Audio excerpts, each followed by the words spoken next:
دەستگای قەزایی گەندەڵترین بەشی ڕژیمی ئیسلامیە. دەستگای قەزای ئێران وەک هەموو ناوەندەکانی تری حکوومەت لە ژێر سوڵتەی حکوومەتێکی مەسەبیدا بەڕێوە دەچێت. بناغەی سیستمی قەزایی ئەمڕۆی ئێران لەسەر یاسای شەریعەت دانراوە. لەم سیستمە کۆنەپەرستیەدا ژنان مافی خەزاوەتیان نییە و لە هەموو خۆناغە جۆرا و جۆرەکانی دادگایکردندا وەک نیوەی پیا و بەحساب دێت. قانونی قەساس تەعزیز و شەلاق لێدان بە بەرچاوی خەڵکەوە لە زومرەی ئامرازەکانی ئەم دەستگا دژە خەڵکیان.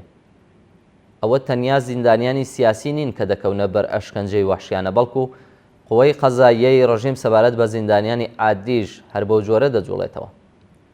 چەند ساڵەوە پێش کاتێک کە پەتەی بازاژگای کاهریزە کەوتە سەر ئاو دەرکەوت کە لەم ئەشکەنجەگای سەدەی ناوەڕاستیەدا چ جینایەت گەلێک دەربارەی زیندانیانی سیاسی ڕوویداوە. لەو کاتەدا ئاشکرا بوو کە زیندانیان بە سیاسی و ناسیاسیەوە لە چ بارودۆخێکی وەحشەتناکدا ڕادەگیرێن.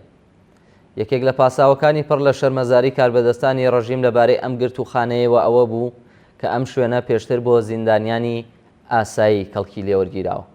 هێشتا بیر و ڕای گشتی لە وردەکاری پەیوەندیدار بەوەی کە بەسەر ئەو لاوانەدا هاتووە کە لە ماوەی ئەم ساڵانەی دواییدا لە ژێر ناوی ئەرازل و ئەو باش بەناو زیندانیانی عادی براون بۆ ئەم زیندانە ئاگادار نییە. ڕۆژ نییە کە کۆمەڵێک داسانی وەحشەتناک و بەسەرهات لە بارودۆخی زیندانی ڕەجای شاری کەرەج کە لەودا زیندانیانی سیاسی و عادی بەیەکەوە ڕادەگیرێن لە تۆڕ و شەبەکە کۆمەڵایەتیەکاندا بڵاو نەبێتەوە.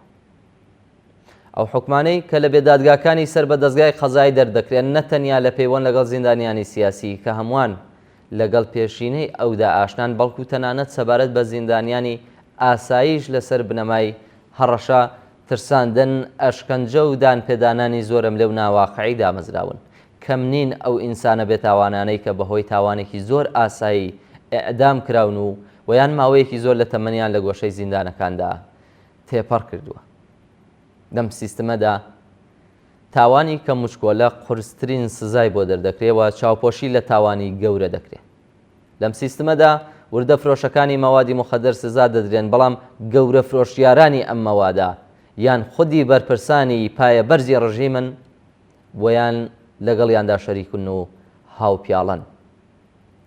لەم سیستمە قەزاییەدا ئەو ژنە ستەم لێکراوانەی کە بەهۆی هەژاری و دژواری بارودۆخی ژیان و گەلێک ئازاری کۆمەڵایەتی ناچار بە لەشفرۆشی دەبن، سوکایەتیان پێ دەکرێت و زیندانی دەکرێن. بەڵام ئەو کەسانەی کە حرەم سەرای تایبەت بە دەوڵەمەندەکان دەخەنە ڕێ، ژنان بە ناوی سیغا بە ئەموو ئەو دەفرۆشن ئازادن و بەو سەروەت و سامانە نامەشروعی کە پێکیانەوە ناوە ژیانی ئەفسانەییان بۆ خۆیان دروست کردووە.